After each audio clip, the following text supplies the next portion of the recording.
પોરબંદરના પત્રકારને રાજકોટ એસઓજી પોલીસે નકલી ચલણી નોટો સાથે ઝડપી પાડ્યો હતો।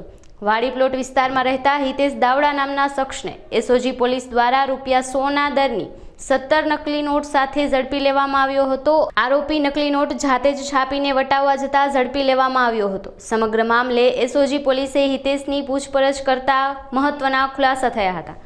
તારીખ 30/6/2025 રોજ રાજકોટ શહેર એસઓજી ટીમને એક બાતમી મળે છે કે એક શખ્સ અમુક બનાવટી ચલણી નોટ વટાવવા આવવાનો છે, જેના આધારે રાજકોટ શહેર એસઓજી બ્રાન્ચ પીઆઈ અને એસએમ જાડેજાની ટીમ દ્વારા આ શખ્સ હિતેશ કનુભાઈ દાવડા ઉંમર વર્ષ 61 જે પોરબંદરનો રહેવાસી છે તેને પકડવામાં આવે છે અને આ શખ્સ પાસેથી ₹100ના દરની 17 ચલણી નોટ પણ કબજે લેવામાં આવે છે। ત્યારબાદ આ આરોપી વિરુદ્ધ ડીસીબી પોલીસ સ્ટેશને ગુનો નોંધી અને આરોપીને રિમાન્ડ અર્થે નામદાર કોર્ટમાં રજૂ કરતા નામદાર કોર્ટે આ આરોપીના 5 દિવસના રિમાન્ડ પણ મંજૂર કરેલ છે।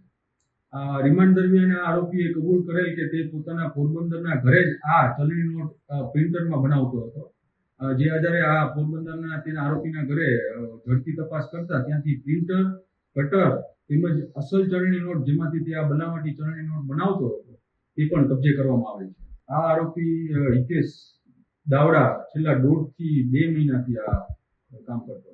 આ હાઈ ડેફિનેશન પ્રિન્ટર અને કટર ની મદદથી આ બનાવટી ચલણી નોટ બનાવતો હતો અને તેને રાજકોટમાં આ પહેલી વાર આવીને વટાવવામાં આવ્યો। એની પહેલા એને પોરબંદર પણ અમુક જગ્યાએ આ બનાવટી ચલણી નોટ એને વટાવેલો હતો। એ હજી વધુ તપાસ તજવીજ ચાલુમાં છે।